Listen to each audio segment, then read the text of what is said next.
Only in Kentucky could one small county be home to one of the last American chestnut trees, witness Jesse James rob a bank, and somewhat be responsible for one of America's most famous literary geniuses. Hi, I'm Michael. I want to teach you a little bit more about Kentucky, one county at a time, all 120 of them. And today we're talking about Adair County. Again, yes, I wasn't happy with the way I represented the first few counties when I started this series. So before I get too far away from them, I want to tell their stories properly. Before it was even a county, the area was true Kentucky frontier. Colonel William Casey led about 30 families to establish the first permanent settlement there in 1789. They built a log fort called Casey's Fort as a safe haven in the wilderness. Casey's descendants would play a surprising role in American literature. His great-grandson is somebody we'll talk about here in a second. Adair County itself was formed on December 11, 1801, carved from neighboring Greene County. This was Kentucky's 44th county to be organized. It was named after General John Adair, a Revolutionary War veteran who later became a governor in Kentucky. The county seat, Columbia, was picked in 1802, and by 1806, they had built their first log courthouse on the public square. Columbia was a tiny frontier town where farmers and traders met on the courthouse square. I mentioned William Casey earlier. Well, his granddaughter, Jane Lambton, was born in Columbia in 1803. She married a local lawyer, John Marshall Clemens, in Columbia in 1823. The young couple eventually moved away and got into Missouri, where their son, Samuel Clemens, better known as Mark Twain, was born in 1835. Not much happened in Adair County on the national stage in the early 1800s, but it certainly had its curiosities. Adair struck oil long before the Texas oil boom, and long before anyone knew what to do with oil either. In 1836, drillers searching for salt water on Crocus Creek hit a gusher of crude oil by accident. It was just 7 years after America's first known oil well in Cumberland County. Locals were puzzled by the black gold, and in the 1830s, there was also little use for petroleum, so it was mostly a quirky tale to tell. They went back to drilling salt wells and making them shine, leaving the oil to seep away. By the mid-1800s, Adair County was still a quiet farming region. Most folks lived on small farms, growing tobacco and corn, and raising livestock. When the Civil War broke out in 1861, Kentucky tried to stay neutral, but that didn't last. Adair County sent men to both the Union and Confederate armies. One notable local Union officer was Colonel Frank Lane Wolford, who led the 1st Kentucky Volunteer Cavalry and later served in Congress. Meanwhile, other young men from Adair joined Confederate units, and a band of guerrillas roamed the countryside causing mischief.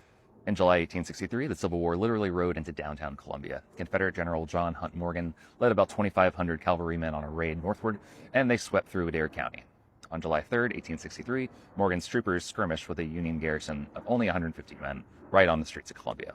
A gun battle broke out along Burkesville Street, and a Union captain riding into the town was shot, and fighting raged for about half an hour. The outnumbered Union soldiers were driven out, and Morgan's rebels briefly took over Columbia. They even held a victory celebration in the town square before riding on. The very next day, Morgan's men tried to cross the Green River nearby and got stung badly at the Battle of Tebb's Bend. A historical marker in Columbia today marks where Morgan's raid brought the war to that little town. Not long after the war, Adair County had a brush with Old West-style outlaws. In April 1872, the notorious James Younger gang showed up in Columbia. Frank and Jesse James robbed the Bank of Columbia in broad daylight. They escaped with about $600 in cash, obviously a huge sum back then, and in the process killed the cashier named R.A.C. Martin. The late 1800s brought a few positive changes. Columbia's old log courthouse was replaced with a new brick courthouse in 1884. That same courthouse still stands at the center of Columbia squares today. New stores, churches, and even a newspaper sprang up around the square as the county inched into modern times. Adair County entered the 20th century as a quiet rural community. The economy was rooted in agriculture, especially tobacco farming and dairy cattle. In 1903, the county got an educational boost with the founding of Lindsey Wilson Training School. It was established by the Methodist Church to educate local youth, and it later grew into Lindsey Wilson College, and now today in 2025, Lindsey Wilson University. Through the early 1900s, Adair remained off the beaten path. Interestingly, it was one of those Kentucky counties that never got a major railroad line. In an era when railroads spurred growth, Adair was largely passed by. Farmers still hauled their tobacco by wagon to markets, and the population actually declined around the mid-20th century as many young people left the farm for jobs in bigger cities. The county's population peaked around 1940 at about 18,500 people and dropped to barely 13,000 by 1970. The late 1960s brought a significant development. The U.S. Army Corps of Engineers dammed the Green River to create Green River Lake, right on the Adair-Taylor County line. This project helped control flooding and created a fantastic recreational lake.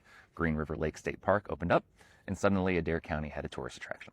Today, about 19,000 people call Adair County home. Still a rural, close-knit community. Farming remains a big deal. Plenty of rolling pastures, beef cattle, poultry. Adair's Cattlemen's Association is one of the largest in Kentucky, which tells you just how important beef farming is there. Adair County even has an unexpected natural claim to fame. On a farm there stands one of the few surviving American chestnut trees in the United States.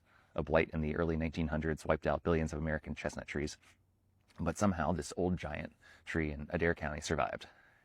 It's the largest known chestnut tree in Kentucky and has become part of research efforts to bring back the species. Every fall, Columbia hosts an annual Downtown Days festival on the square with music, food booths, crafts, antique car show. And if you're a band geek, you should know that the Adair County High School Marching Band is legendary. They've won the state championship an incredible 24 times.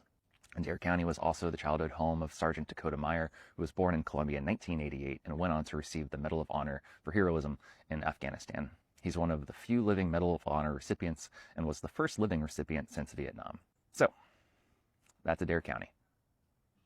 What'd I get wrong this time?